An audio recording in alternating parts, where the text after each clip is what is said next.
Well, here we are at our next session, and today we're talking about the motivational gift of leading. And so we're going to go back again to the etymology of the word, and the Greek word that is translated leading in the English is proistaminos. Proistaminos. It's spelled Proistamenos.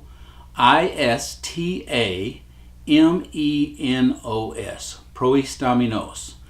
That means to be put in front of or to place as the head of. Take a position of standing over one. Scholars note that proistaminos is the passive participle. So we're getting a little deep here, but just hang with me. It's the passive participle and may have been specifically selected to denote either a collective leadership model or one in which people have asked someone to take the position of leader. So it's typically not one that put themselves in leadership, but it's one that has been asked to take leadership, or one that is part of a collective leadership group. Again, because the motivational gift of leading doesn't mean you're going to be the leader. I have one of my students that I talked to that took the assessment, and leading is in one of their top 3. But he says, I don't really want to be in charge. I don't want to have people reporting to me. But the thing is that's what he's done most of his career. Well, I said, the thing is it's not necessarily that you have to be the leader, but you have the tendency to be ahead of everyone, to be out in front of people, just because of your nature. He also had mercy as one of his as gifts, which we'll talk about the next and last session. And so I told him, I said, just because of that mercy gift, you're going to be leading the way in and doing that mercy thing, so people are going to follow you. So you're just going to naturally have people following you. It's not that you're placed yourself or you've been placed in leadership. You just naturally found your way there. Also, this gift has an innate ability to set goals in accordance with a specific purpose for the future, and to communicate these goals to others in a way that they work harmoniously together. So the person with this manifestational gift of leading, they have the ability to plan and strategize and then coordinate people to work harmoniously towards a goal and towards a gift. Now you'll see later on we'll talk about how they do that. Because the leading gift is a unique gift among all the 7, in that it actually has elements of all 7 wrapped up inside of the leading gift. And again, we'll talk about that later. So as you can imagine, the leading gift is in the category of speaking. We have the speaking and doing, the 2 categories. This is part of the speaking category. What makes the gift of leading unique is the ability to see the big picture. So those with the manifestational gift of leading, they tend to see the overall view. They don't get wrapped up in the minutia. They don't get wrapped up in the details. They have an overall view, and they can see have a pretty panoramic view of what's going on. The leader looks ahead for possibilities and dangers, and the ability to guide people. They have the ability to guide people and communicate to them regarding how to develop the big picture. This gives the leader an assertive, take charge attitude. So I'm going to use personal examples again, because this is number 3 in my top 3. Again, teaching is the first one, perceiving is the second one, and leading is the third one. So I have this motivational gift, so I can give you examples from myself. So this whole big picture thing, the ability to look ahead, to plan, to communicate, kind of a take charge nature. A couple of things. When I am driving on the interstate, on the highway, I am scanning the whole time. I'm scanning and assessing the whole time. I'm looking as far as I can see ahead, up to my bumper, just back and forth constantly looking at what's happening, what I may have to do, thinking of the possibilities, strategizing of what I'm going to have to do. Am I going to have to shift lanes? I'm looking behind me. I watch to see if cars are approaching faster than I'm going, if I'm going to need to move over. Also, if I'm going to have to move over, am I going to get stuck behind another vehicle? So I may need to accelerate up past that vehicle and get over. I'm just constantly analyzing because I'm looking at the big picture. I'm constantly doing that. And then also,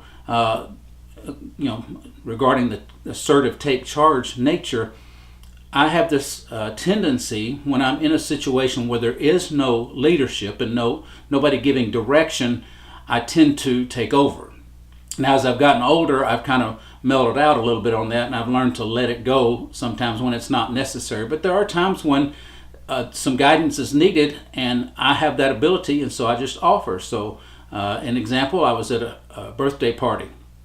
We went to this birthday party, and the woman putting on the party was the spouse of the one we were celebrating.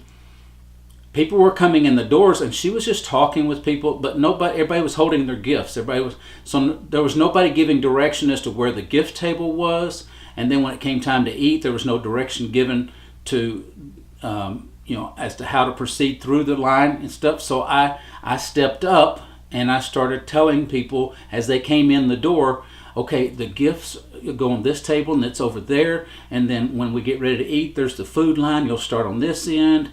The drink table is over there. That's just what I do. And so I made sure it was okay with her before I did it, which in the past I would have just taken over and been in charge of it. But that's kind of one of the things that goes on. That's when you've got that motivational gift of leading, you just kind of, fill a void when there's no leadership and no direction given. So naturally, leaders can appear bossy to other people who do not understand the gift. In my younger days, I came across as kind of being a boss and trying to boss everybody around, trying to be a big shot. I heard that more than once. You're just trying to be a big shot. I didn't understand why I did what I did. I did it subconsciously. But then it was interpreted as me trying to be somebody I wasn't. It was just a gift that I had, and it was something, but now that I recognize it, now that I know, it's something that I recognize, but I still have to approach it in a way that is, is so people they understand my intent, that I'm just trying to help, just trying to help them. A leader has an ability to bring order by setting up structures, systems, and methods for others to follow. We are systems people. Because of the fact that we see the big picture, we understand what it's going to take, what you need to put in place to accomplish something. For example, when I moved to Austin to reopen a church that had been closed for close to a year, and it was just my wife and I. And so we had no budget, we had no stuff. But I came in, and before I had anybody come to the church, I had every system in place. I had online giving solutions. We didn't have a crowd. We didn't have any members, but I had online giving solutions set up. So when people wanted to give, they could do that. I had the church management software, but I had no people to manage, nobody to, no small groups to manage it, but I had all the systems in place. I was a little premature, but that's just kind of how we are. The behaviors of a leader are similar to behaviors of the other motivational gifts. The difference is in the motivation of the leader, which is to move everyone toward a common goal. So that being the big picture is we can see the common goal, we can see what needs to accomplish, where a lot of the other gifts can see what's just in front of them, what their motivation is. That's all they see. We can see what has to be done by everyone. So this is where the unique nature of those with the motivational gift of leading come in.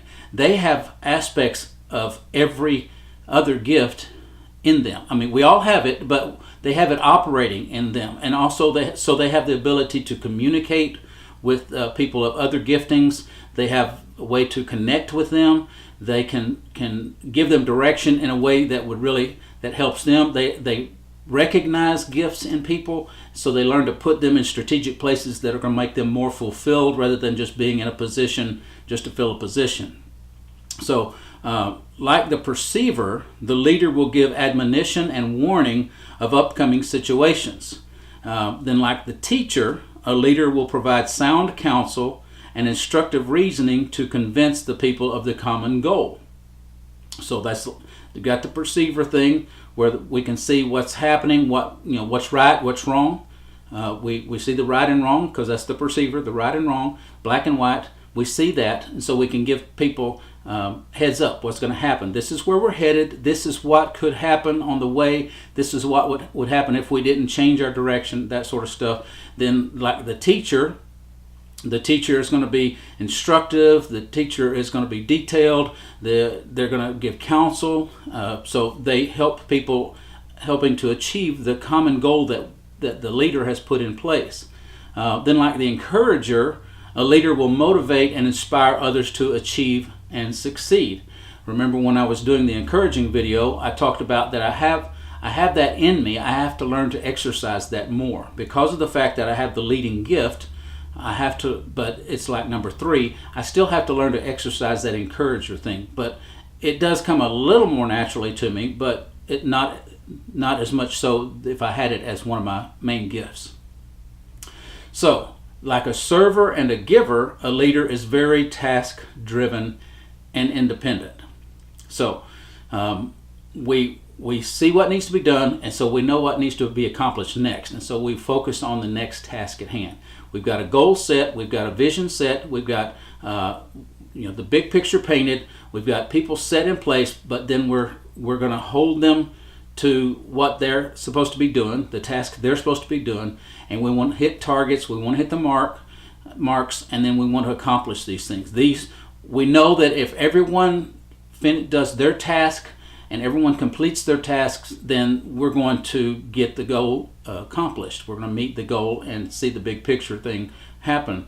But if we don't, we understand that things are not going to get accomplished. But additionally, we also like to be independent. We like to work independently. We don't like a lot of feedback because we're in charge. Again, I'm not saying that's right. I'm just saying that we are independent. We want to work independent. We want to delegate and move on. Delegate and move on. Here's your job, do it. Here's your job, do it. So, we tend to not have that collaboration skill as much. It's something we have to work on. So the people with the gift, the motivational gift of leading, they are the head of the group because they're the coordinator. They're the ones, as we know, our brain is what actually tells the rest of our body what to do and when. And so that's how the leader, or the people with the gift of leading, that's how they are. They're the ones, they're the central nervous system. They're the ones that kind of coordinate everything and say when it happens. They have a bird's eye view. In other words, they can see, like we said, the big picture, but they can see an overall view, and so they can see the whole picture and coordinate the efforts of others for the completion of a common goal. Then they also point out mismanagement of time and effort in reaching the goals, and so they will keep people on task when they see, like my style. This is my style. I like to assign or delegate roles and tasks for people, but I'll kind of monitor them from a distance because I'm still looking at the big picture. I'm still looking, so when I see things that aren't being accomplished, in the right time frames, then I can recognize if it's because of mismanagement of time or resources. Then I'm going to point that out to people. I try not to, the old term, the term micromanage. I try not to micromanage, but I try to help people recognize when they're actually mismanaging their time and mismanaging the efforts to reach this goal, because we've got this goal to reach, we've got this thing to accomplish, and so we keep them on task. They give leadership, administrate, and delegate responsibility to others in the completion of tasks. Again, we don't want to do everything. We can see everything, but we don't want to do everything. Now, we can do everything because we've got all these other aspects. I can do a lot of things. I'm pretty well versed in a lot of different things. However, I'm not productive when I'm doing things that are outside of my gifting. So what I have to do is I have to find people that are gifted in specific areas and delegate to them, empower them, resource them, and then let them go. One of the things that I do when I train people in corporate is I say, okay, what I'm going to do is I'm going to show you my way. I'm going to show you my way. Then once you've learned my way, you can adapt that to whatever works best for you, because I think differently. I think sometimes more strategically than people. Sometimes I think more in a progress, and everything's got to be systematic. Some people don't work systematically. I don't understand how they get stuff done because it's too chaotic to me, but that's not my problem. I just want the task done. And so I try not to hamstring them, try to hold them down by saying it has to be done my way, because of the fact that people work differently, and because I don't excel in a certain gift, I don't have the strengths that others do. I say, okay, this is how I do it, and then once you learn how I do it and you know what the goal is, then you can adapt that to whatever you want to do, however works best. As long as you get it done and it gets done with the excellence that I expect, it gets done the right way and it's done well, then I don't care how you get it done. So you got time targets to meet, you've got goals that are set, so there you go. Now they expect accountability of those in delegated responsibilities. We're going to hold you accountable. If things don't go right. In fact, a lot of the time, those with the motivational gift of leading, they're not going to say anything to you until something goes wrong. Now that's where that encourager thing part of us needs to kind of speak up a little more. We need to encourage people along the way, but we're more than likely we're never going to say anything unless something's going wrong. And so just got to remember that we're going to hold people accountable. Now, those of you that share that gift with me, that's something we've got to work on. We've got to work on encouraging people. We've got to work on working with them. And if there's something happening that we see something going wrong, we need to approach it with more of a love, grace kind of. I'm not talking about in corporate world people say, oh, love and love. I'm saying, just kind of with a kindness. Okay, there we go. With kindness, approach it with kindness, because, you're going to get more flies with sugar than you are vinegar. That's an old saying my mother told me, and I don't know what it means, but in other words, when you're sweet, you're going to get more stuff accomplished than when you're harsh. So, they expect accountability. The motivation. They can see the bigger picture in a situation. They delegate quickly because we don't want to do it. We just want to see it done. And if there's a vacuum of leadership, they will take over. So, you have leaders, people with the motivational gift of leading in your organization. If you're not the one with that gift of leading, you need to make sure you have someone with that motivational gift in your organization, on your team, so that if things start dragging, they'll just jump up and start taking over. They'll start delegating responsibility. They'll start telling, you've got to empower them again. You've got to give them the authority to do it, and people recognize they have the authority to do it. If things aren't happening the way they're supposed to, then, you have to have the ability to do that. So the pros of the motivational gift of leading is a person with the gift of leading is great at making an almost instant evaluation of a problem and assign steps of action to solve the problem. I can go into a restaurant, for instance. I've done this, I don't know, as long as I can remember. I can go into a restaurant and I can tell you where the inefficiencies are almost right away. I mean, I can be there probably 5 minutes and I can tell you where the inefficiencies are. I can look at the layout of the restaurant and I can tell you, I can tell you if it's laid out incorrectly, if the flow is not working. I go to events that are held, and if the tables and the way that things are set up, if that flow it doesn't work correctly.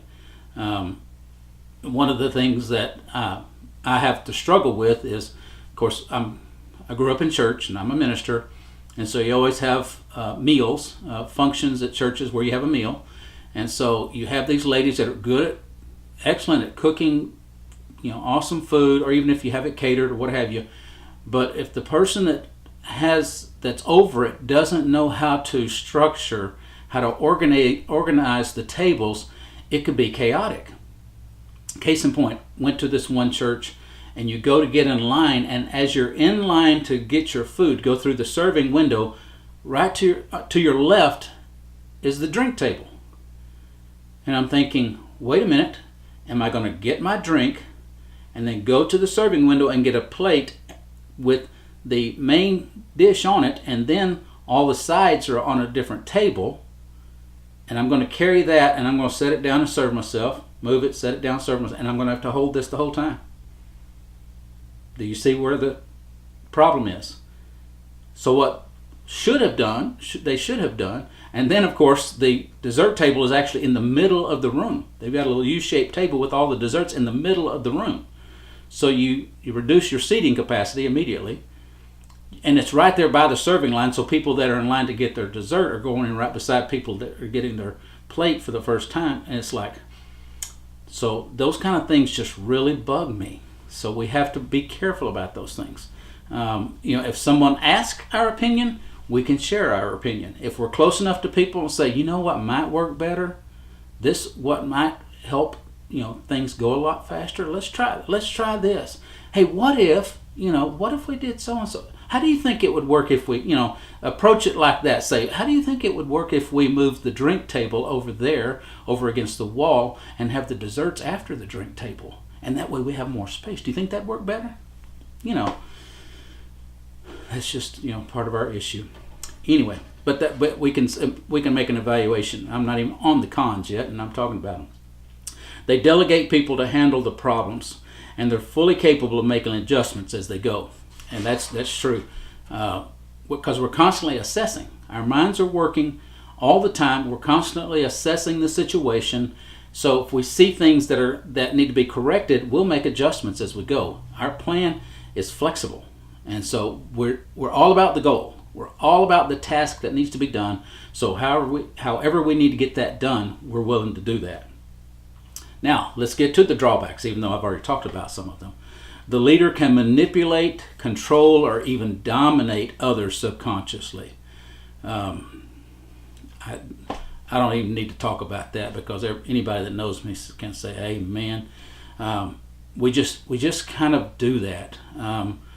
My wife, again, God bless her soul, she is a saint, because early on in our marriage, I would manipulate her to get something done. I wouldn't do it consciously. I wasn't saying I'm going to manipulate my wife. I wasn't saying that. It's just because I saw a task that needed to be done, and my wife, not being just like me, she wasn't getting things done in the time frame I felt like it needed to be done, or she wasn't prioritizing things the way I felt like that, and so I would do things to manipulate. And it's just one of those things that we have to guard against big time. They don't verbalize their appreciation. They expect you to do your job. It's like when I'm watching football. Okay, I'm a big sports fan. I love sports, but I see one of these defensive backs out there, and if the guy couldn't catch the ball anyway, and then the guy starts celebrating and saying, "Oh, he didn't get it," I'm thinking, you didn't do nothing. But then if he knocks the ball away and the guy doesn't catch it, he starts celebrating. I'm thinking, okay, you get paid multiple $1 million to do that. That's your job. Why are you celebrating because you did your job? It's a little extreme. I understand that there's adrenaline involved and things like that, but that's just gives you an idea of the thinking. That's your job. Just do your job and don't worry about it. I keep thinking about an accountant that does a spreadsheet and gets all the formulas right and jumps up on his chair and starts celebrating and starts dancing, and I'm thinking, that's kind of the same as a defensive back doing their job. Anyway, that's extreme, but so we've got to watch that. We've got to learn to appreciate people. We've got to learn to use that encourager part of us that we've got, and we've got to learn to encourage people with that. Also, we have to serve one another. We have to learn to serve one another and submit to one another. That's hard for the one that's leading, because we're in charge. Get your job done. Here's your job. Do it. Blah blah. But we've got to learn to serve those that we delegate to. We've got to learn to come alongside them if they're struggling, if they're having issues, we don't have a problem finding resources. We're those kind of people. If they're struggling, give them some direction. Give them a little bit of, just kind of help them along the way, and never act superior to them, because of the fact that that's not gonna accomplish anything. If you're constantly acting superior to people, then you're never going to get them on your side. You're never going to influence them, and they're never going to respect you as a leader. So we've got to operate. We've got to serve people. We've got to submit to one another, and that sort of thing. They won't listen to your input and won't let you finish your point. The reason? They think they already know what you're going to say. They do. We do. We think we know because we've analyzed every aspect of it. We've already thought every thought. We think we've thought through everything. However, we have to learn to let people finish their thought, and even if it is something that you've already thought through and already dealt with and already moved on, you have to say, that's a valid point. That's a very valid point. What I thought we would do about that is, and then that sort of thing. So you can validate them. You can recognize they're just trying to contribute. They're trying to make sure that you've thought about everything, and so we have to say, just kind of approach it in a kind of a gracious way, and say, that's a good, valid point, and what do you think about this? And then come up with and tell them the solution. Not say, I've already thought about that. I moved on. Come on, or get angry with them, stuff like that. We just have to, because that validates them and makes them feel like they've contributed. When they have, that whether they really contributed or not, they feel like they have, so it makes them feel accomplished. So we have to help them. They tend to jump to conclusions, constantly changing their minds. They're extremely impatient. Because of the fact that we're used to being flexible, we're used to changing plans, sometimes we'll change our minds too often, and sometimes we'll change just for the sake of change. And yes, extremely impatient.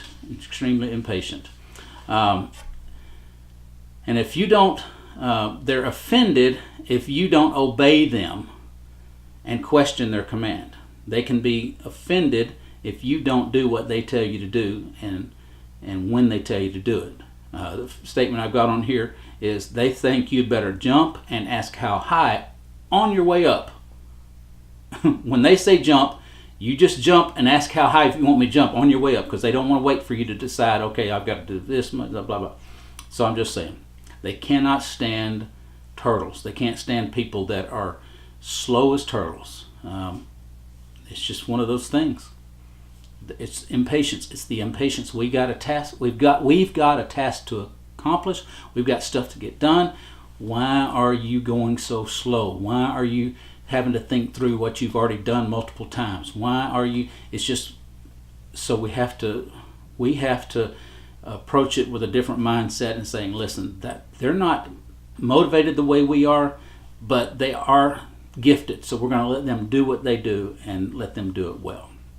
So we're talking about jobs now, jobs, careers, activities, that sort of thing.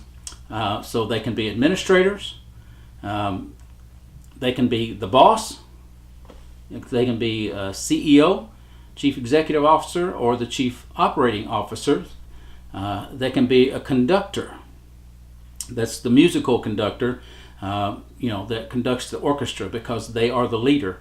They're the ones that make sure everything happens. They're giving direction to everyone at the same time. And typically they know how to play most of the instruments that they're conducting. Consultants, they're good at being consultants. Contractors, because they can work with, they can see what needs to be done, they can schedule, they can plan, that sort of thing. Coordinators, again, coordinating events. Department heads, good at those. Directors, the director of like a movie or a director of an organization, either one. They're good at either one. Usually in the executive branch of the organization, they're usually executives. They can be a fire chief.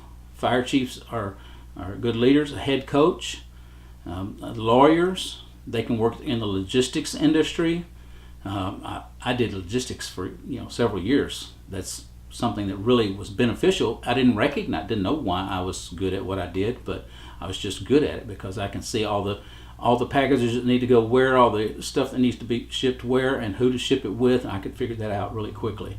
They're good managers. Though, managers to a point. They've got to have some authority that some managers don't have, so that's going to be a little tougher. Again, this is generalizations, not specifics. We're not going to pigeonhole anybody. They're good in the operations portion, even if they're not the chief operating officer, they're good in the operations. They're organizers. You just don't know how organized they are mostly. Planners, the police chief, they can be a police chief. They can work in policy to help with organizations, with the governments. They're good with policy because of the big picture thing, because they have the bird's eye view. They can see if we implement this, it's going to affect this and that sort of thing. And so they're good in writing policy. So they can be politicians. You need people with leadership, motivational gift of leadership in or leading in politics. The procedures, we're systems people, so we can come up with procedures. A producer like a movie producer, record producer, they oversee the whole thing. They are involved in almost every aspect of it. In the movies, then the director actually works directly with the actors, giving the direction to the actors and that sort of stuff. But the producer resources the director and resources the actors, resources the crew, they're the ones that see everything. They're the ones that are the planners, the project managers, or what have you. So they see the big picture, what needs to be accomplished, and then they facilitate and empower everybody else. They're good in sales, and then they're schedulers. They're good at scheduling events because they can see this thing's got to happen here. It's going to take this amount of time to get that done, so this has got to happen here. So project managers is a good thing as well. So I hope you understand the leading gift. Again, I hope I don't share too much of my own experience with that you're just bored with everything. But I'm trying to just give you some really deep insight into this from someone who has that gift. Again, with the teaching and the perceiving thing, it's going to be expressed a little differently than somebody that has it with, say mercy and leading and something else, or serving. It's going to be expressed differently than mine is. Some of them, if it's going to be mercy, then they're probably going to have the mercy, the encourager, and the leader, which was one of my students I had, and it's like, man, I wished I had that, because he's encouraging. Every time you talk to him, you're encouraged. He's so, compassionate, and he wants to help people, and he's in charge. So it's just a good thing. So anyway, we all have our downfalls. But anyway, we've got one more video left, and I'm glad that you've stayed with me to this point. Let's watch this last one, and I believe you're going to gain some insight into either your gifting or others in your life, and we're all going to learn how to work together and accomplish things, and we're going to feel fulfilled. We're going to experience fulfillment like we never have before. I've told people, since I've discovered my teaching gift, since I've discovered that's how I'm motivated, I can't imagine any high being better than what I've experienced. So it's just one of those things that I hope you're getting the same amount of excitement out of it, and the same amount of level of information that I've got from it. And so I'll see you next time. Thanks.